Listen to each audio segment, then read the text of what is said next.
Alright guys, Motorola তাদের S সিরিজের নতুন ফোন লঞ্চ করে দিয়েছে। এটা হলো Motorola S70 Max।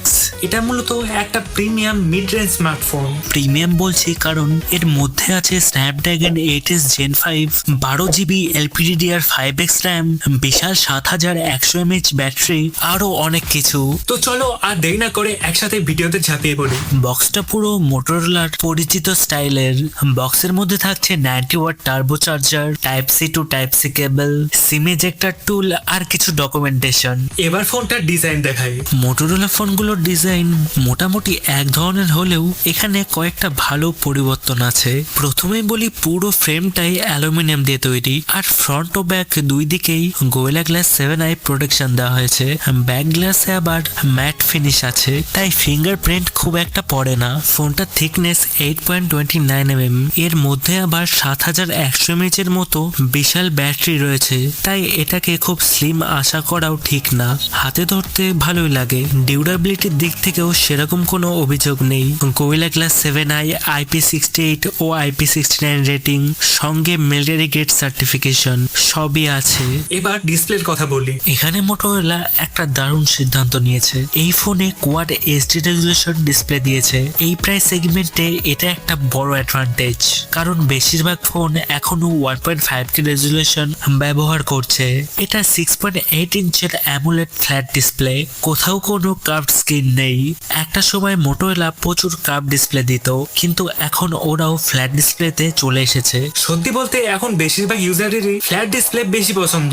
আর সবচেয়ে ভালো ব্যাপার হলো এটা এলটিপিও ডিসপ্লে। সহজ ভাষায় বললে, এলটিপিও থাকার কারণে ব্যাটারি কনজাম্পশন কিছুটা কম হয়, ইনডোর হোক বা আউটডোর। ওভারঅল ডিসপ্লে এক্সপিরিয়েন্স কিন্তু অসাধারণ। তবে এই ফোনের আসল হাইলাইট হচ্ছে পারফরমেন্স। এর মধ্যে আছে Snapdragon 8s Gen 5 প্রসেসর, যার অ্যান্তুতু স্কোর 3 মিলিয়নেরও বেশি। মানে বুঝতেই পাচ্ছেন এটা একটা শক্তিশালী প্রসেসর। এর সাথে 12GB LPDDR5X RAM আর UFS 4.1 স্টোরেজ থাকার কারণে হেভি গেমিং থেকে শুরু করে মাল্টিটাস্কিং অনায়াসে করতে পারবেন। এখন বুঝতেই পারছো কেন আমি শুরুতে ফোনটাকে প্রিমিয়াম বলেছিলাম। কিন্তু সবচেয়ে প্রিমিয়াম ফিচার হলো QI 2.2 ওয়্যারলেস চার্জিং, মানে আইফোনের মতো ম্যাগনেটিক ওয়্যারলেস চার্জিং এখানে সাপোর্ট করে।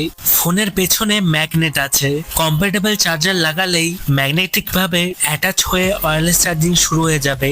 এই প্রাইসে এমন ফিচার খুব কম ফোনেই দেখা যায়। আর বক্সে থাকা 90 ওয়াট চার্জার দিয়ে চার্জিং টেস্ট করার সময় দেখা গেছে 5 থেকে 100% চার্জিং হতে সময় লেগেছে 59 মিনিট।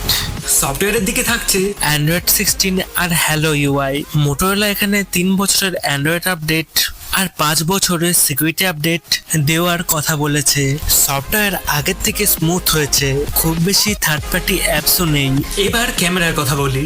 এখানে একটা বিষয় আগে থেকেই বুঝে রাখা ভালো, এই প্রাইস রেঞ্জে যে সমস্ত ফোন পারফরমেন্স কেন্দ্রিক সেগুলোর বেশিরভাগই ডেডিকেটেড টেলিফোটো লেন্স থাকে না। পিছনে রয়েছে 50 এমপির মেন ক্যামেরা প্লাস 8 এমপির আল্ট্রা ওয়াইড।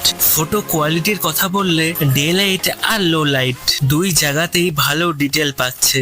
বেশিরভাগ ছবি ভিভিড প্রোফাইলে তোলা। ভেবেছিলাম কালার্স গুলো অনেক বেশি ওভার স্যাচুরেটেড হবে, কিন্তু বাস্তবে তেমন লাগেনি।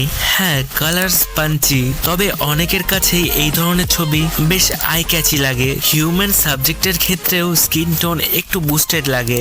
এইচডিআর পারফরমেন্সও ভালো, খুব অ্যাগ্রেসিভ এইচডিআর নয়, তাই শ্যাডো আর হাইলাইট দুদিকেই সুন্দরভাবে ব্যালেন্স হয়েছে। আমাকে সবচেয়ে অবাক করেছে portrait mode. Dedicated telephoto lens না থাকলেও 2x ডিজিটাল জুম পোর্ট্রেট সত্যি ভালো এসেছে। এজ ডিটেকশনও বেশ অ্যাকুরেট। তবে 8 এমপির আল্ট্রাওয়াইড ক্যামেরা ভালো লাইটিং কন্ডিশনে ভালো ছবি তোলে, কিন্তু যেখানে একটু আলো কম, লো লাইট, সেখানে কিছুটা স্ট্রাগল করে। ভিডিও রেকর্ডিং এর ক্ষেত্রেও ফ্রন্ট আর ব্যাক দুই ক্যামেরা দিয়েই 4K ভিডিও করা যায়। এছাড়া ডুয়াল ভিডিও রেকর্ডিং এর ফিচারও রয়েছে, একসঙ্গে ফ্রন্ট আর ব্যাক ক্যামেরা দিয়ে ভিডিও রেকর্ড করতে পারবেন। ওভারঅল ছোট ছোট অনেক টেকনিক্যাল ডিসিশন মোটোরোলা খুব ভালোভাবে নিয়েছে, তাই পুরো প্যাকেজ হিসাবে ফোনটা আমার কাছে বেশ ভালো লেগেছে। যদি তোমাদের মোটোরোলা ব্র্যান্ড ভালো লাগে তাহলে মোটোরোলা H70 Max অবশ্যই একবার দেখে নিতে পারো। সবশেষে প্রাইসিং এর কথা বলি। করলে ফোনটার বেস ভ্যারিয়েন্টের দাম 54,999 আর অফারের সঙ্গে দাম নেমে আসে 49,999। আমার মতে 50,000 টাকার আশেপাশে এটা যথেষ্ট কম্পিটিটিভ প্রাইসিং। ভিডিওটা ভালো লাগলে লাইক শেয়ার সাবস্ক্রাইব করে দিও। Stay tuned, stay updated.